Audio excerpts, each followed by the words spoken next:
pidiera por favor que me acompañaran a la carta del apóstol Pablo a los Efesios. Carta del apóstol Pablo a los Efesios. Vamos a continuar con nuestra serie de exposiciones en esta epístola, versículos 15 al 23 del capítulo 1.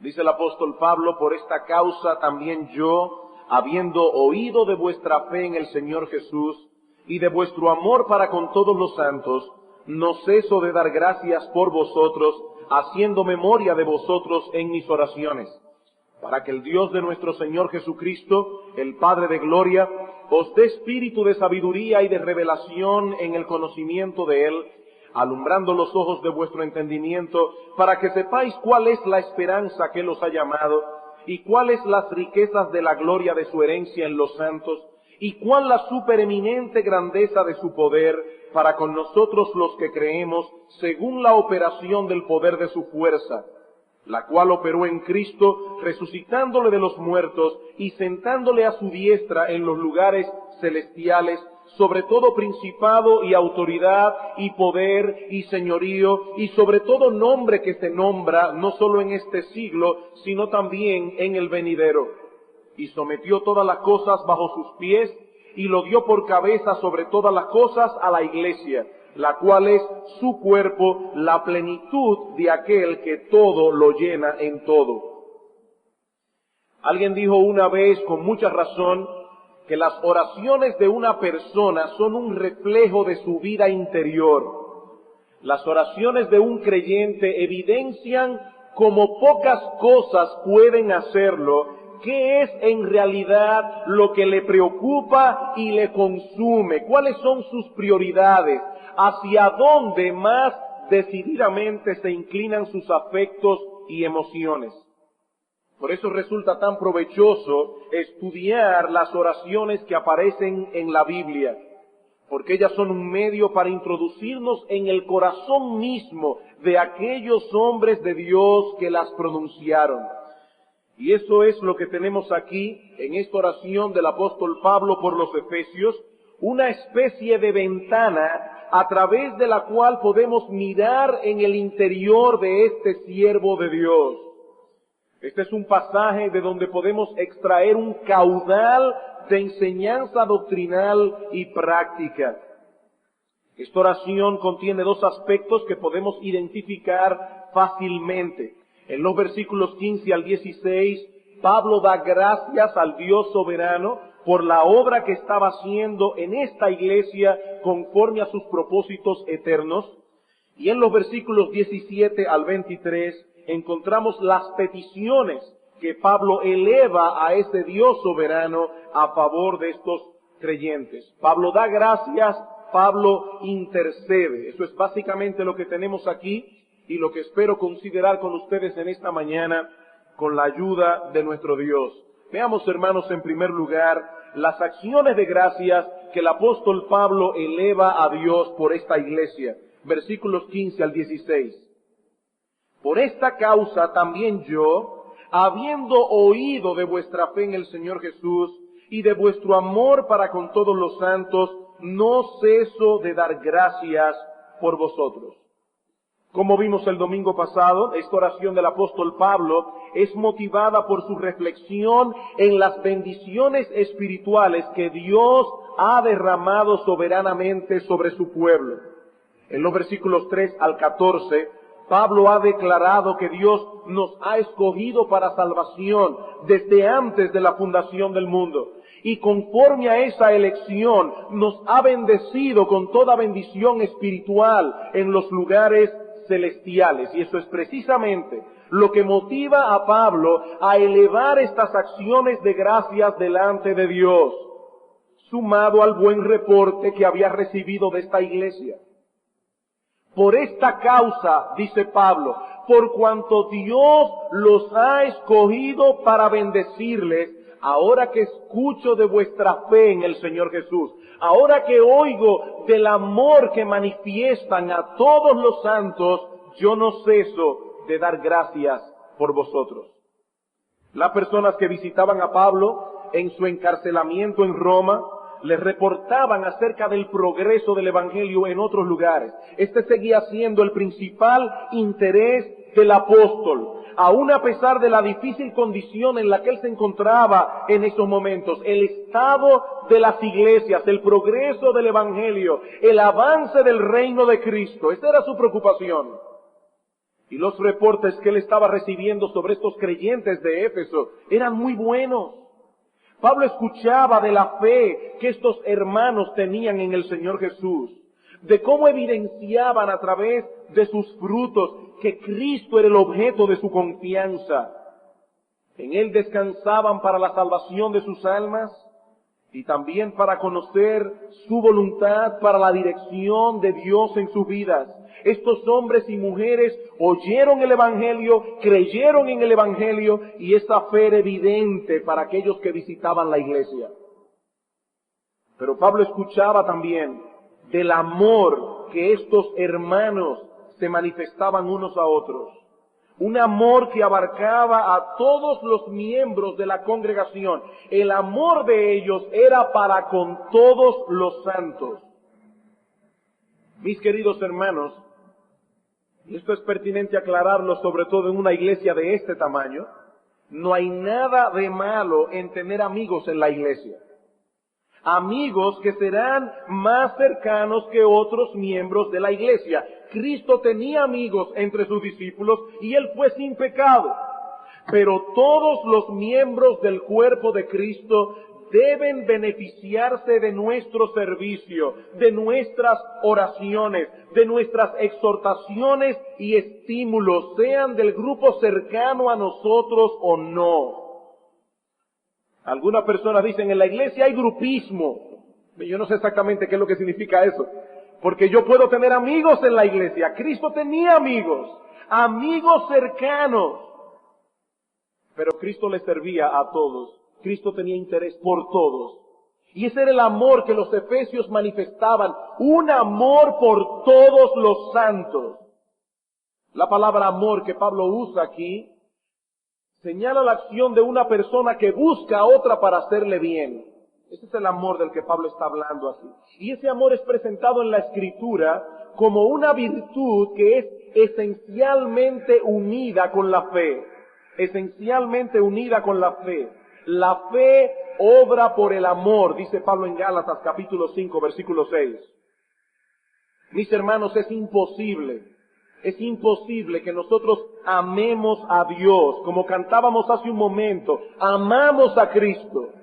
Bueno, es imposible que amemos a Cristo y al mismo tiempo seamos indiferentes a todos aquellos que son el objeto del amor de Cristo. Eso es imposible.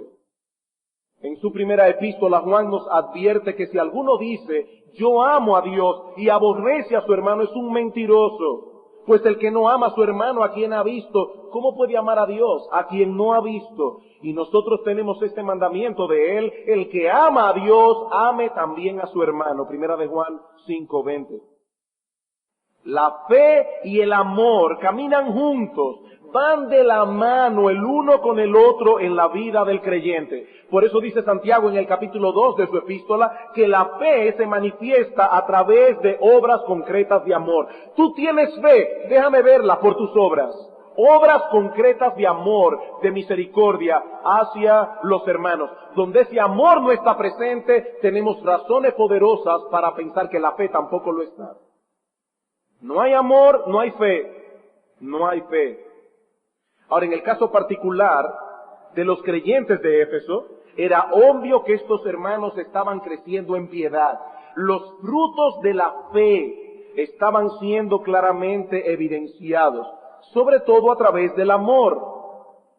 Y en aquel encarcelamiento en Roma, eso consolaba el corazón del apóstol Pablo y lo movía a acercarse a Dios con acciones de gracias. ¿Por qué? Porque Pablo amaba a Dios. Y por lo tanto mostraba un interés real en todo aquello que tiene que ver con el avance de su obra en el mundo. Cuando los hermanos visitaban a Pablo en Roma, él no comenzaba a quejarse 10 horas de su destino. Mira qué desgracia, estaba predicando el Evangelio y mira cómo Dios me ha pagado. No, Pablo estaba gozoso en su cárcel en Roma. Y cuando los hermanos lo visitaban, él no tomaba ese tiempo para quejarse, sino para decirle, cuéntame, ¿cómo están los hermanos? Ese es mi interés. No cuando me sacan de aquí. ¿Cómo están los hermanos? Esa es una de las marcas por excelencia de aquellos que aman realmente a Dios. Aman su obra, se preocupan por la iglesia, se preocupan por su reino. Por eso es tan importante, mis amados hermanos, que en el culto de oración demos reportes de otras iglesias. Y que todos estemos aquí para orar por esos reportes. Eso es importante. Nosotros somos ciudadanos del reino de Cristo y debemos estar interesados por todo lo que ocurre en cualquier provincia de ese reino. Este es nuestro negocio. Aquí tenemos una reunión de negocio y vamos a decir cómo están nuestras acciones, cómo están subiendo. Tal misionero está predicando la palabra de Dios, tantas personas se han convertido. Esas son las noticias que deben darle gozo a un cristiano. Si no tenemos tal interés por el avance del reino, tenemos razones para preguntarnos, ¿cuál es el estado real de tu amor a Dios? ¿Cuál es tu estado real? ¿No te preocupan estas cosas? Pablo no era indiferente a las noticias que recibía sobre otros creyentes y nosotros tampoco debemos serlo. No debemos serlo. Como alguien ha dicho, si queremos imitar a Pablo, en sus oraciones estaremos atentos a los informes sobre el progreso del Evangelio, no solo en los círculos más inmediatos a nosotros, sino también en los lugares que nunca hemos visitado. Mis hermanos, este tipo de reportes acrecienta nuestro amor por el reino de Cristo, nuestro amor por otros hermanos. Este tipo de reportes alimenta nuestra fe al ver a Dios obrando. Es muy preocupante que algunos que profesan ser cristianos no muestran interés por estas cosas. Y estas mismas personas, muchas veces, como no perciben la obra que Dios está haciendo, tienen una actitud totalmente pesimista en cuanto a la iglesia y muy pocas razones para dar gracias a Dios. Alguien dijo una vez, y yo creo que con mucha razón, que hay personas para las que las únicas noticias interesantes son las malas. Si oyen hablar de cristianos que tienen problemas, de un pastor que ha caído en un pecado sexual, de una institución teológica que tiene problemas internos, de un proyecto evangelístico que se hunde, entonces se preocupan y se interesan mucho. Pero si oyen acerca de cristianos que están gozosos, que crecen en santidad, en testimonio efectivo, si se enteran de que un pastor es fructífero, entonces pierden el interés. Eso no es interesante. Este tipo de creyentes nunca ve razón alguna para dar gracias a Dios por otros cristianos o por su propia iglesia. No tienen razón. Ellos solo prestan atención a lo que está mal. Y lo que está bien pasa por delante de sus ojos completamente inadvertido. Mi hermano, ¿qué tan atento estás tú al progreso de otros? ¿Qué tan atento tú estás a eso? ¿Con cuánta frecuencia tú le das gracias a Dios por lo que Él está haciendo con otros hermanos, fuera y dentro de tu iglesia? ¿Eres de los que tienen un ojo clínico para ver los errores y debilidades de otros? ¿O percibes también las cosas buenas que ocurren a tu alrededor y das gracias a Dios por ello?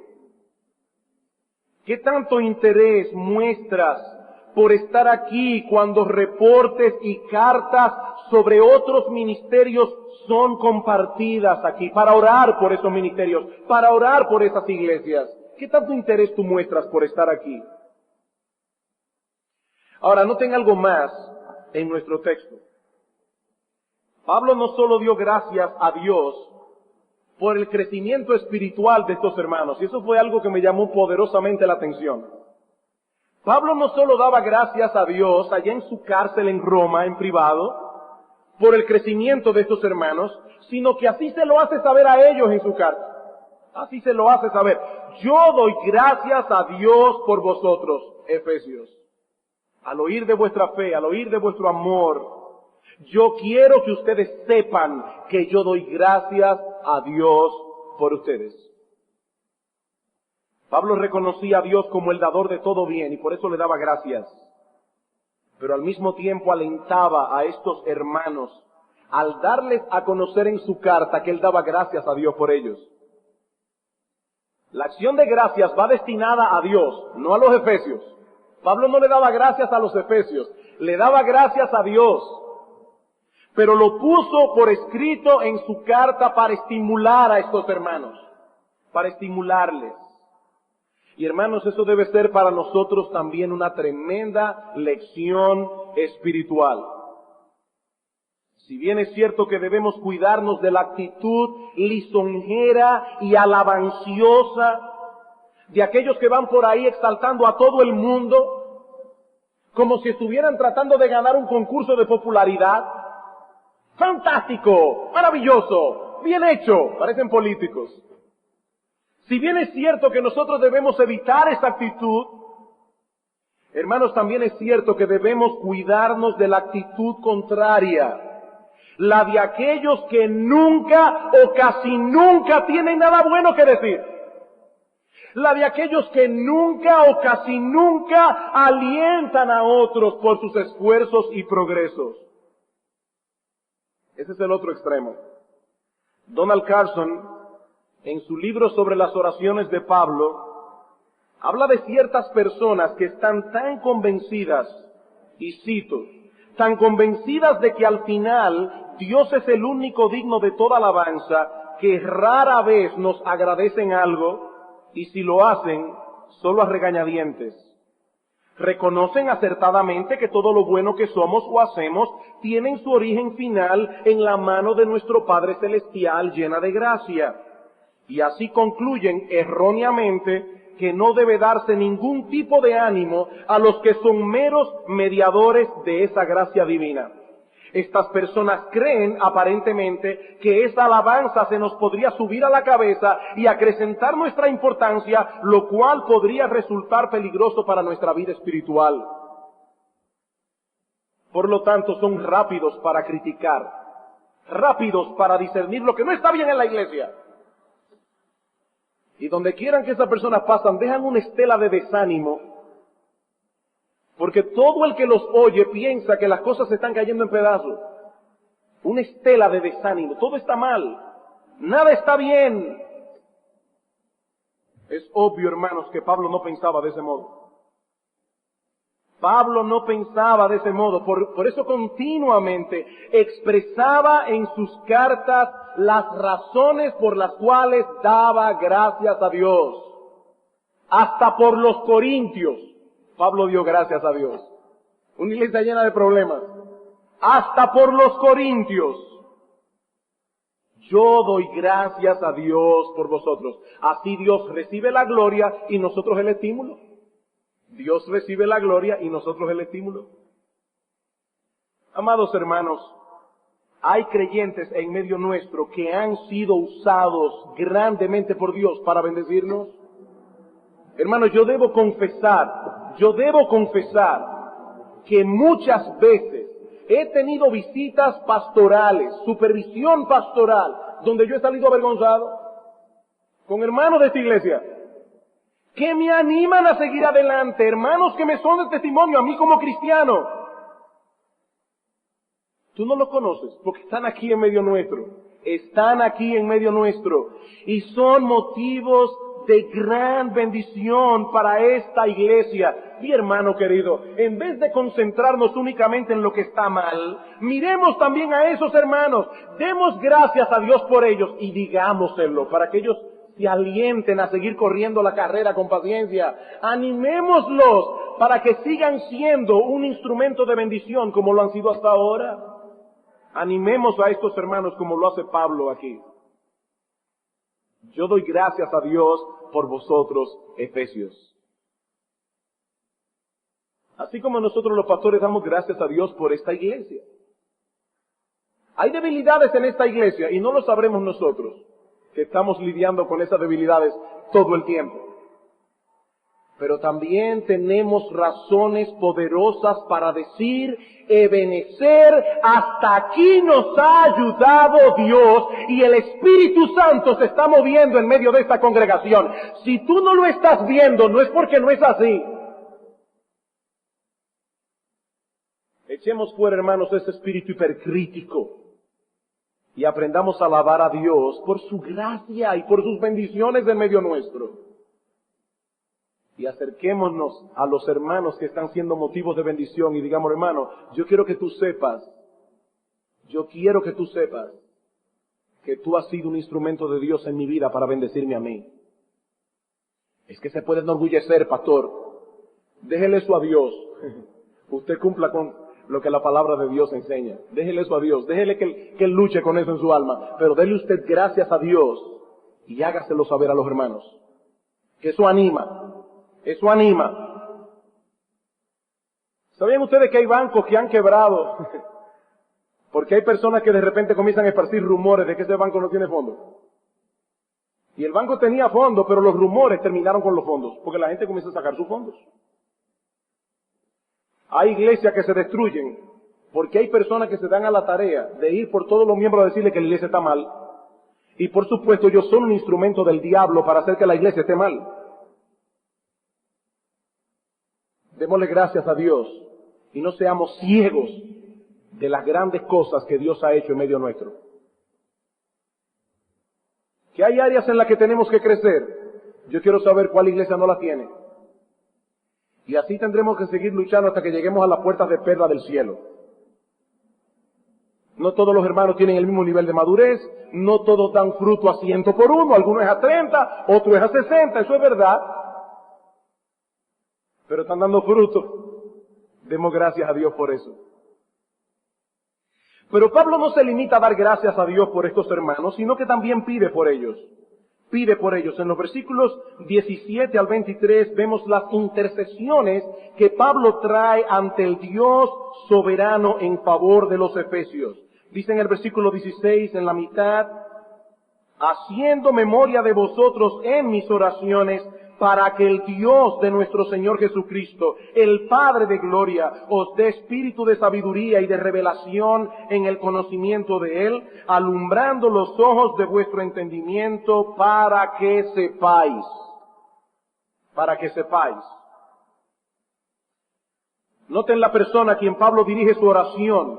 Es designada en el texto como el Dios de nuestro Señor Jesucristo, el Padre de gloria. ¿Y eso qué nos enseña? Bueno, que este hombre se acercaba a Dios con confianza, pero sin olvidar al mismo tiempo la majestad de aquel a quien ora. Algunas personas pretenden hablar con Dios con la misma familiaridad con que lo hacen con su vecino.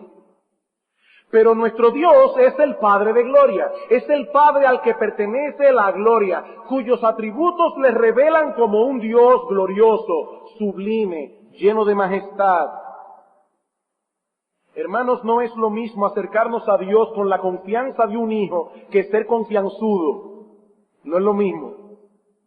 Debemos acercarnos a Dios con confianza, pero no debemos ser confianzudos. Él es nuestro Padre y al mismo tiempo el Dios de gloria. Podemos y debemos acercarnos ante su trono confiados, pero con todo respeto y admiración. ¿Y qué pide Pablo a ese Dios soberano en favor de estos creyentes de Éfeso? ¿Cuál es la esencia de su petición? Una palabra: conocimiento. ¿Qué es lo que él pide por estos efesios? Conocimiento. Para que el Dios de nuestro Señor Jesucristo, el Padre de gloria, os dé espíritu de sabiduría y de revelación en el conocimiento de Él, alumbrando los ojos de vuestro entendimiento para que sepáis. Que Él os dé espíritu de sabiduría. Y aunque la palabra espíritu en la versión Reina Valera se encuentra en minúscula, tenemos muchas razones para pensar que se refiere al Espíritu Santo, al Espíritu de Dios. Es el Espíritu de Dios el que imparte luz al corazón, el que abre e ilumina nuestro entendimiento. Por eso en Isaías capítulo 11, versículo 2, se le llama al Espíritu Santo Espíritu de sabiduría y de inteligencia, Espíritu de consejo y de poder, Espíritu de conocimiento y de temor de Jehová. Pablo quería que estos hermanos que ya habían sido iluminados por el Espíritu de Dios, para venir a Cristo y comprender muchas cosas que antes no entendían, ahora Pablo quería que ellos recibieran de Él más luz, más entendimiento. Queridos hermanos, en la vida cristiana, la ignorancia no es una virtud. La ignorancia es una desgracia. Mi pueblo fue destruido, dice en Oseas capítulo 4, versículo 6, porque le faltó conocimiento. Mi pueblo fue destruido porque le faltó conocimiento. La desinformación, la ignorancia son la semilla de la destrucción. La semilla de la destrucción. Por eso debemos orar a Dios continuamente por nosotros, por otros, que nos conceda un mejor entendimiento de las verdades reveladas en las Escrituras. Pero no solo debemos orar, sino también usar todos los medios que tengamos a nuestro alcance para crecer en nuestra comprensión doctrinal. Pablo oró por estos hermanos, pero también los instruyó. Y su instrucción era uno de los medios que Dios habría de usar para responder su oración. Hermano, ¿por qué es tan importante que nosotros estemos aquí cuando la palabra de Dios es expuesta? Porque el Espíritu Santo usará esa exposición para abrir nuestro entendimiento, para que tengamos una comprensión más amplia de lo que somos y tenemos como cristianos, y así podamos vivir a la altura de nuestro llamamiento. Cuando Pablo habla de sabiduría y de revelación en el texto, no se refiere a sueños y a visiones, sino a una comprensión doctrinal más profunda y al mismo tiempo más práctica. Lo que Pablo quería no era simplemente que estos hermanos en Éfeso almacenaran un mayor cúmulo de información, sino que pudieran aplicar esa información bíblica en el desempeño de su vida diaria, en el manejo de su tiempo, en la crianza de sus hijos, en el uso de su dinero, en la forma como hacen negocio. Amados hermanos, hasta que no aplicamos lo que sabemos, no sabemos cómo lo debemos saber. Dios no nos revela sus doctrinas y verdades en la Biblia para que seamos más inteligentes, sino para que seamos más santos. Hay personas que vienen a la iglesia domingo tras domingo, escuchan los mismos sermones que todos escuchan, las mismas directrices y aplicaciones, pero cuando uno ve sus vidas, cuando uno los ve haciendo negocios, cuando uno los ve cómo se comportan sus hijos, cómo se visten, los lugares donde van, uno se pregunta si ellos oyeron el mismo sermón que nosotros. ¿Oyeron el mismo sermón? Porque no parece. Y están en la misma iglesia, oyendo la misma palabra, la misma instrucción, oidores de la palabra. Por eso pedía por ellos sabiduría, entendimiento, iluminación espiritual. Más adelante en el capítulo 5, versículo 8, Pablo exhorta a estos hermanos a vivir como hijos de luz. Dice, porque en otro tiempo erais tinieblas, mas ahora sois luz en el Señor, andad como hijos de luz. Hermanos, ¿por qué los impíos viven como viven? Porque ellos no tienen luz. Nosotros sí la tenemos. Debemos andar como hijos de luz. Y lo que Pablo pide en oración por ellos en nuestro texto era que recibieran más luz para que pudiesen cumplir con esta exhortación. Más luz. Por eso pide por ellos que sean alumbrados los ojos de vuestro corazón, dice el texto griego. que sean alumbrados los ojos de vuestro corazón. ¿Y qué es el corazón en la Biblia? El asiento de nuestra personalidad, lo que nos controla, nuestro ser interior. Pablo no quería que esas verdades estuvieran almacenadas en la mente, que los ojos de vuestro corazón sean alumbrados. Que este conocimiento alcance las partes más profundas de nuestra personalidad y nos controle. ¿Y qué cosas quería Pablo que estos hermanos conocieran más profundamente? Bueno, en primer lugar, Pablo quería que estos hermanos crecieran en el conocimiento de Dios. Efesios 1:17. Pablo quería que estos hermanos crecieran en el conocimiento de Dios, para que el Dios de nuestro Señor Jesucristo, el Padre de gloria, os dé espíritu de sabiduría y de revelación en el conocimiento de Él. Los creyentes ya conocen a Dios en Cristo, pero necesitan crecer continuamente en ese conocimiento. Y en la misma medida en que crecemos en el conocimiento de Él, se acrecienta nuestro amor, nuestra devoción, nuestro celo, nuestra adoración. Y eso es lo que Pablo desea que todos los creyentes obtengan, un conocimiento de Dios que nos gobierne, un conocimiento de Dios que nos lleve a comprender que no existe privilegio más grande en el mundo que conocerle a Él y tenerle por Padre. Pero Pablo pide también porque estos creyentes obtengan un entendimiento más pleno de los recursos que tienen en Cristo. Como dijimos en un sermón anterior, algunos creyentes viven como pordioseros espirituales, porque ignoran los recursos que tenemos a nuestro alcance ahora que somos salvos, y viven como pordioseros. En estos días leí la historia de un millonario llamado William Randolph Hearst, a quien le ocurrió algo sumamente curioso, sumamente aleccionador. Este hombre estaba leyendo un libro sobre obras de arte y de repente sus ojos se toparon con una pieza de arte extremadamente valiosa y decidió añadirla a su ya extensa colección. Así que William Hearst pidió a su agente que moviera mar y tierra para conseguir la pieza y que la comprara a cualquier precio. Luego de una ardua, intensa e infructuosa búsqueda que duró varios meses, el agente descubrió que la famosa pieza estaba guardada en el almacén del señor Hearst. Había sido parte de su colección desde hacía mucho tiempo. Este hombre anhelaba tener lo que ya tenía. Y tristemente a muchos cristianos les pasa lo mismo. Desconocen todos los recursos que tienen en Cristo y viven como pordioseros espirituales, a pesar de que son herederos del Dios de los cielos. Pablo no quería que estos hermanos ignoraran sus posesiones, por eso pide por ellos un mejor entendimiento de sus recursos. Y de manera particular hay tres cosas que Pablo quiere que estos hermanos conozcan. En primer lugar, la esperanza a la que habían sido llamados. Versículo 18.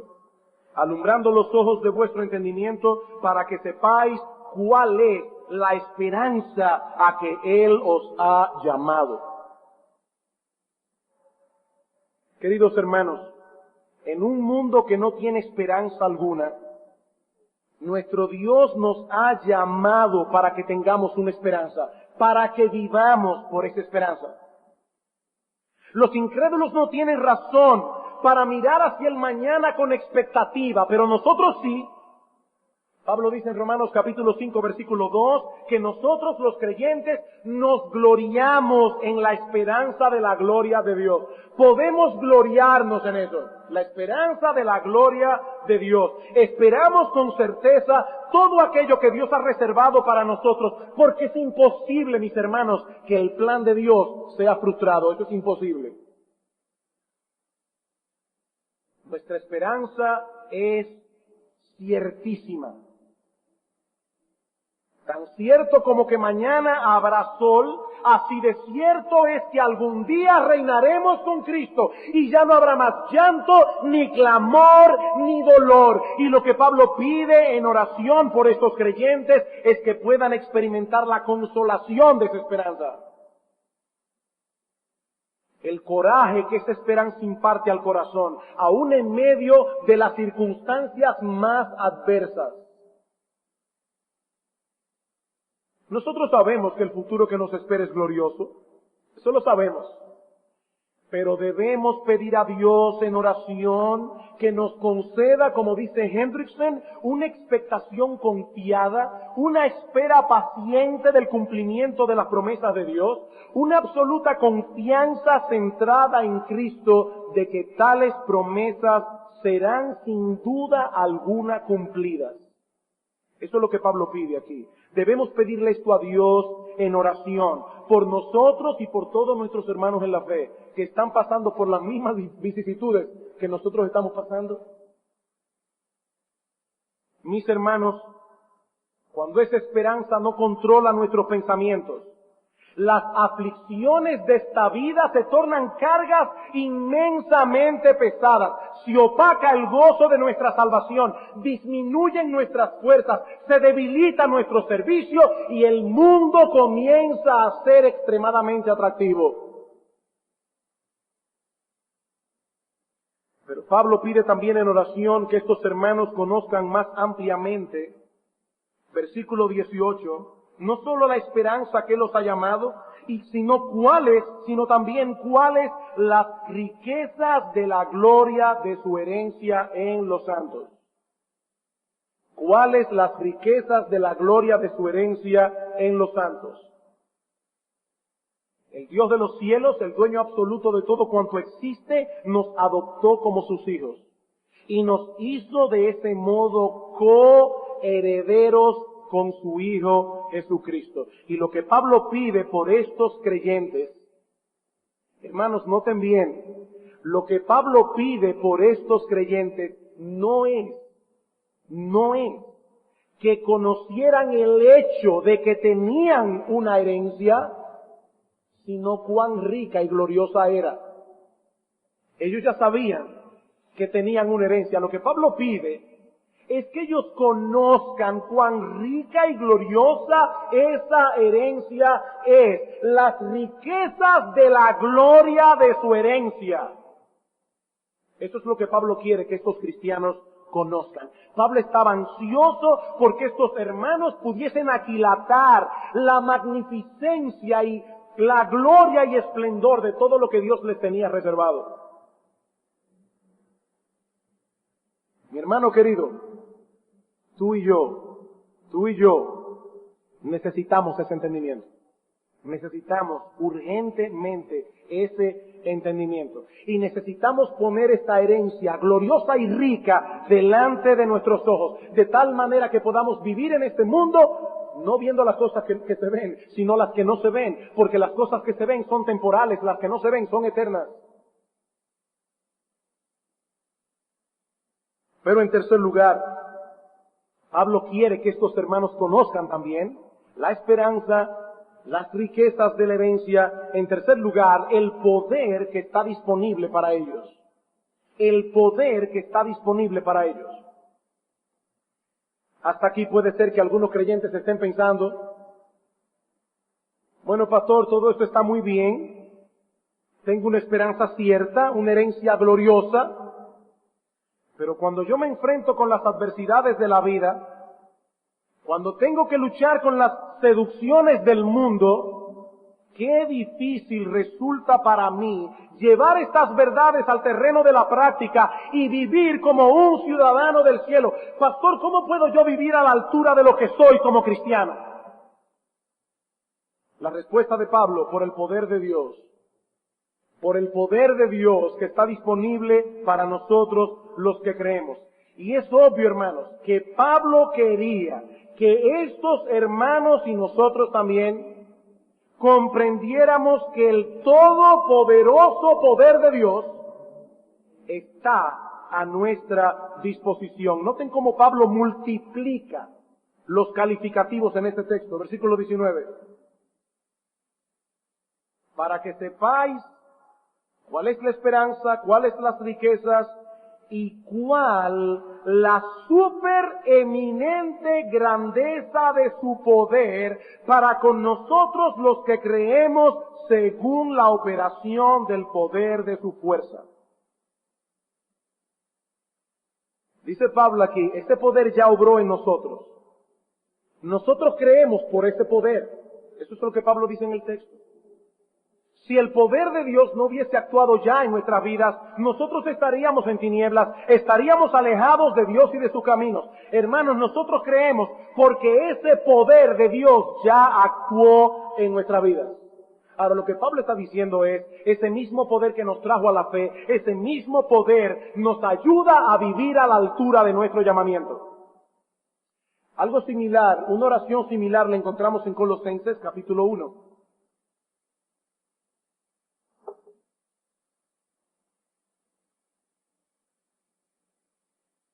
Colosenses capítulo 1, versículos 9 al 11.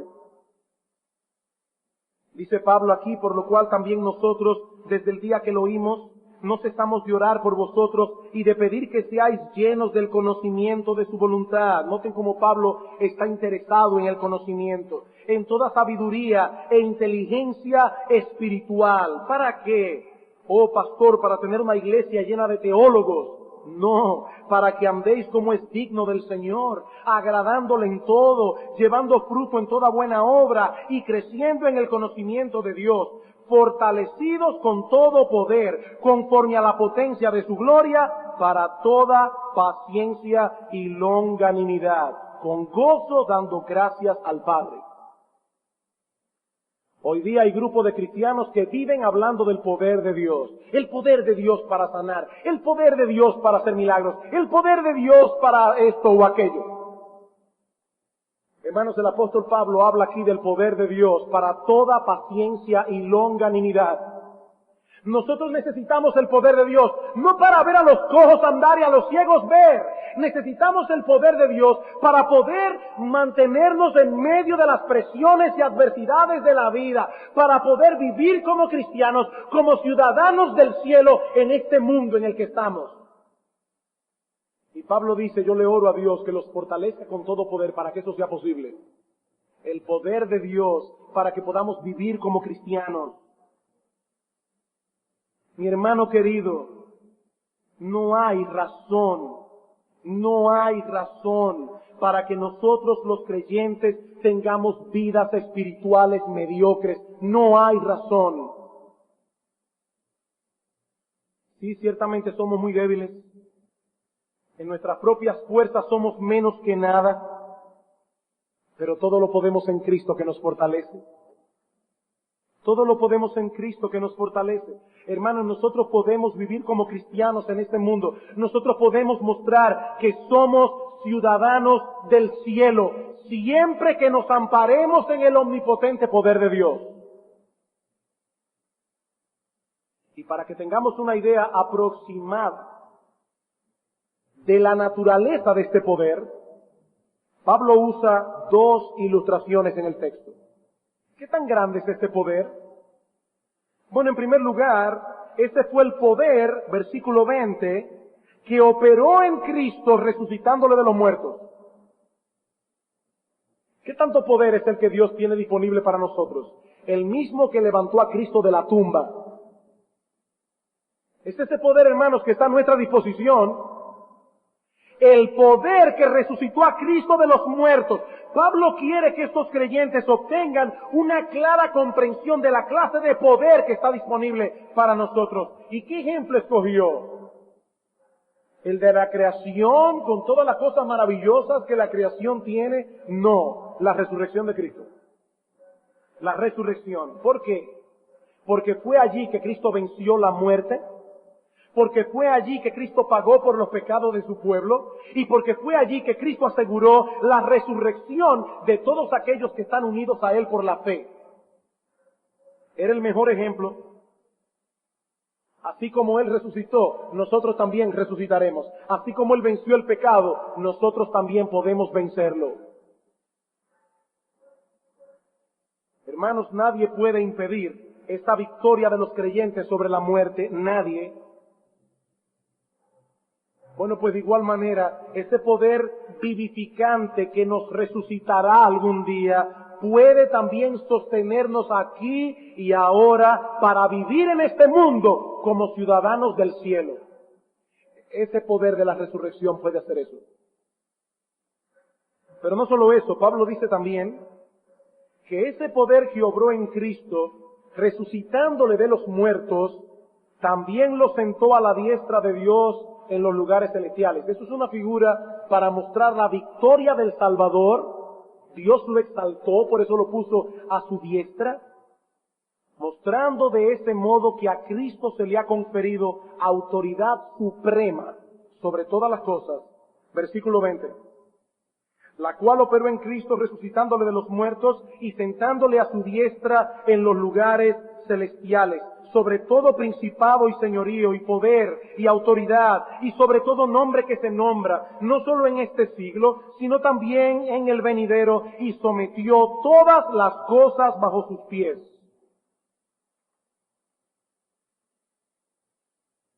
Hermanos, no existe en todo el universo ninguna autoridad humana o angélica que no esté sometida al gobierno de Cristo. No existe.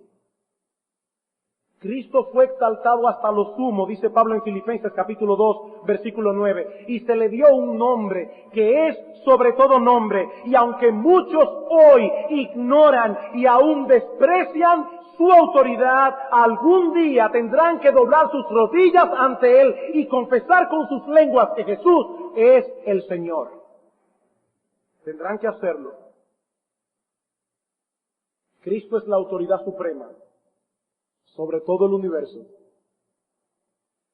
Y mi amigo que estás aquí en esta mañana, algún día tú te postrarás de rodillas ante Cristo, aun sea segundos antes de ser arrojado al infierno por toda la eternidad. Tú vas a confesar que Jesucristo es el Señor. Algún día. Ahora noten algo más que Pablo dice en nuestro texto. Ese Cristo que posee tal autoridad, tal dominio, ese Cristo exaltado ha sido colocado como cabeza, versículo 22, sometió todas las cosas bajo sus pies y lo dio por cabeza sobre todas las cosas a la iglesia. En otras palabras, Él es el Rey soberano del universo. Él reina sobre todas las cosas, pero su principal preocupación, su principal interés es la iglesia. Para Cristo, lo que pasa con su iglesia es más importante que quién va a ganar las elecciones en Estados Unidos. El principal interés de Cristo es lo que pasa con su iglesia. Cristo ejerce su dominio y autoridad sobre todo el universo, tomando en cuenta cómo estas cosas inciden en su iglesia. Y algún día, ese pueblo suyo será visiblemente exaltado para reinar con Él. Ese pueblo suyo será visiblemente exaltado para reinar con Él. La iglesia es su cuerpo, dice Pablo en el versículo 23, de tal manera que ella depende completamente de Él y compartirá con Él su mismo destino glorioso y eterno. Es su cuerpo, es su cuerpo. Pero más aún, Pablo dice que la iglesia no solo es su cuerpo, sino que en el versículo 23 también nos dice que la iglesia es la plenitud de aquel que todo lo llena en todo. Y confieso, hermanos, que esto yo no lo entiendo. Hermanos, este es un misterio que escapa completamente a nuestra comprensión. Pablo está diciendo que Jesucristo, nuestro Señor, que todo lo llena en todo, ha quedado tan unido a nosotros como su pueblo, que ahora nosotros somos su plenitud. Nosotros somos su complemento. La plenitud de Cristo somos nosotros, la iglesia. Eso es lo que Pablo está diciendo. Nosotros somos su plenitud. Y Él nos ha destinado para compartir con Él su gloria, su herencia y sobre todas las cosas su dulce compañía por los siglos de los siglos. Él se casó con su iglesia. Él se casó con su iglesia. Por eso Cristo va a estar completo cuando pueda celebrar estas bodas. Nosotros somos su plenitud. Hermanos amados, cuán importante es la iglesia. Y qué privilegio tan grande significa ser miembro de esa iglesia. Qué privilegio. Qué privilegio. Sí, ahora esta realidad está escondida de los hombres, pero algún día ya no será así. Algún día ya no será así. Cuando Cristo, vuestra vida, se manifieste, dice Pablo en Colosenses 3:4, cuando Cristo, vuestra vida, se manifieste, vosotros seréis manifestados con Él en gloria. Entonces veremos, mis amados hermanos, quién escogió la mejor parte. Hermanos, ten paciencia. Ten paciencia, deja que Cristo se manifieste en gloria. Y entonces veremos quién fue el tonto y quién fue el sabio. Ten paciencia. Ten paciencia. Algún día los que hoy se burlan de ti, algún día los que hoy te rechazan y te miran con desprecio, algún día te mirarán con la boca abierta y sorprendidos antes de ser arrojados para siempre en las llamas del infierno. Porque la iglesia reinará con Cristo por los siglos de los siglos. Compartiremos su gloria, compartiremos su herencia. Pero hermanos, sobre todas las cosas, compartiremos su intimidad, su dulce compañía, por los siglos de los siglos. Entonces veremos quién fue el sabio. Amados hermanos, tenemos razones para vivir apesadumbrados y temerosos. Nosotros que somos miembros de este pueblo, déjame hacerte una pregunta.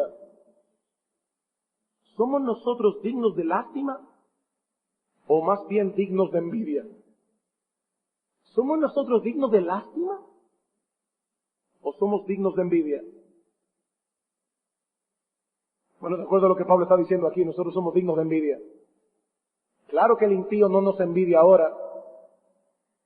Ellos ya nos envidiarán. Y yo no lo digo con alegría. No lo digo con alegría. Ojalá que no haya uno aquí que habiendo oído el mensaje de la palabra de Dios se pierda para no ver esto con sus propios ojos y para su propio gozo. Ojalá que no haya uno. Bien, hermanos, he aquí algunas cosas que nosotros no debemos ignorar. He aquí algunas cosas que nosotros no debemos ignorar. Nosotros debemos orar como Pablo oró. Nosotros debemos orar al Señor que nos conceda una comprensión cada vez más profunda de estas verdades espirituales. Debemos orar al Señor que nosotros podamos como iglesia conocer estas cosas como debemos conocerlas, para que podamos vivir a la altura del Dios que tenemos y de los recursos con que contamos. Mi amado hermano, no hay ninguna razón para nuestra falta de celo y de fervor. No hay ninguna razón. No hay ninguna razón para dejarnos seducir por la mercancía barata que este mundo ofrece. No hay razón. Déjale eso a aquellos que no tienen la esperanza que tú tienes. Para aquellos que no esperan una herencia como la que tú esperas. Mi hermano, es por eso que ellos cambian espejitos por oro. Ellos no tienen nada más. Ellos no tienen nada más. Pero en cuanto a ti, mi hermano, si eres un hijo de Dios, tú no solo conoces lo que ellos no conocen, sino que cuentas con un poder con el que ellos no cuentan. Que Dios nos conceda hoy, en su gracia, Que Dios nos conceda hoy abundante iluminación para que nuestros ojos sean alumbrados, para que nuestros ojos sean abiertos de par en par y así podamos vivir el tiempo que nos resta en este mundo viendo las cosas que no se ven. Y en cuanto a ti, mi amigo, que estás sin Cristo, tú que no tienes una esperanza, tú que no puedes mirar hacia esa herencia con expectación, esa herencia de la que hemos estado hablando hoy aquí, mi amigo, tú debes saber que ese poder de Dios que Pablo menciona en esta oración también está disponible para ti. ¿O tú crees que nosotros somos mejores? No, mi amigo, nosotros no somos mejores que tú ni nos creemos mejores que tú. Si nosotros hemos creído en Cristo, ha sido porque el poder de Dios obró en nuestro corazón, ha sido porque el poder de Dios abrió nuestros ojos, ha sido porque el poder de Dios nos trajo a la fe y al arrepentimiento. Y ese poder, mi amigo, está disponible para ti. Ven a Cristo. Ven a Cristo, pídele a Él misericordia, pídele que cambie tu corazón, pídele que abra tus ojos.